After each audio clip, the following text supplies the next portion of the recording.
problem here is how to get the material out of the atmosphere into a form that can be used by the plants.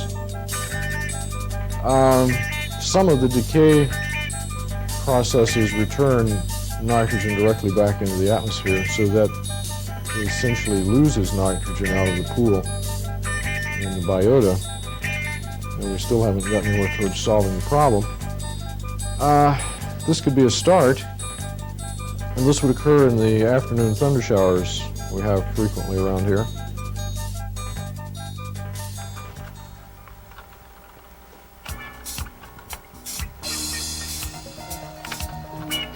Hello, I'm John Mullins.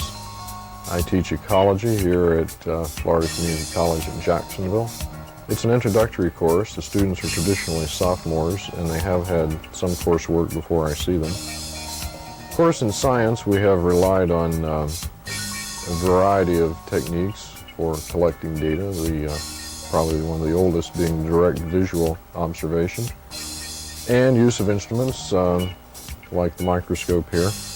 And while these are standard and have been for centuries, we are now capable of augmenting and playing with those methods of presentation of information. Specifically, by using the computer software, the instructor now is capable of writing software to access images which may be brought in from those obtained directly in the field or those commercially available, say, on video discs.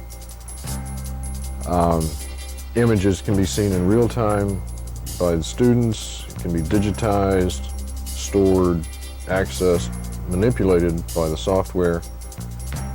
In addition to using these techniques in the presentation of information, the students may now also review these materials after formal class times for additional study. These activities would occur in our learning assistance centers, and access to these would be limited only by the hours the centers are open. Early attempts by myself to integrate technology into the teaching act have included the use of spreadsheets in the classroom, obviously for storing and manipulation of data calculations, as well as production of graphical representations from that data. In addition, I've also incorporated the use of a software package, Harvard Graphics. I often use this for the production of lists as well as graphical representations of points to be made. On our North Campus, we have just completed what we should be calling a prototype high-tech classroom. This is our first attempt. Actually, we were still pulling wire and nailing down things as of Saturday and Sunday. The scenes you're seeing were taken on Monday. The room will be used by professors of science, humanities, and others. Evaluation of the physical facility, the hardware, the software configurations will occur, and this experience will be invaluable to us as we move the traditional classroom into the 21st century.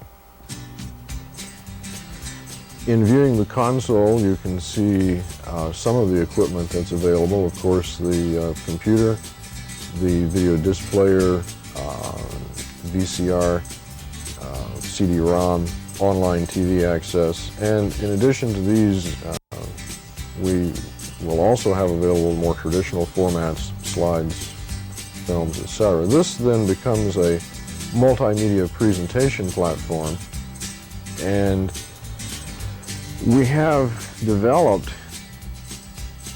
through a piece of software called Quest a mini lesson here.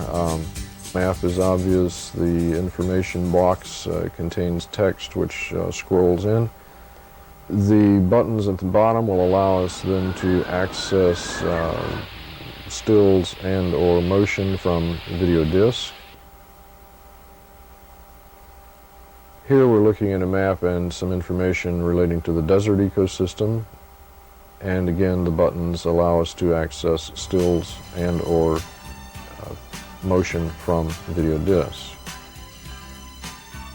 In summary, I'd like to emphasize a couple of points. One, that the facility you've seen on tape here from our North Campus is a prototype, and as such we are going to be using it as a learning experience ourselves and developing other similar facilities on our other campuses as we move into the 21st century.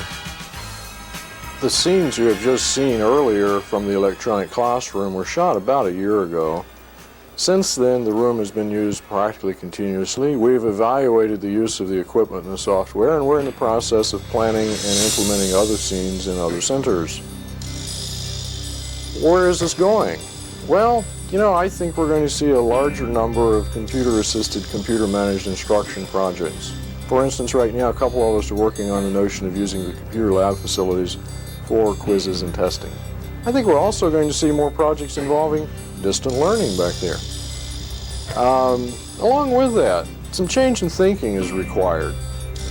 We're in the process of evolving professionally. We're evolving to become more of the managers of the teaching learning activities rather than in the old traditional classical model of being the dispenser of the information.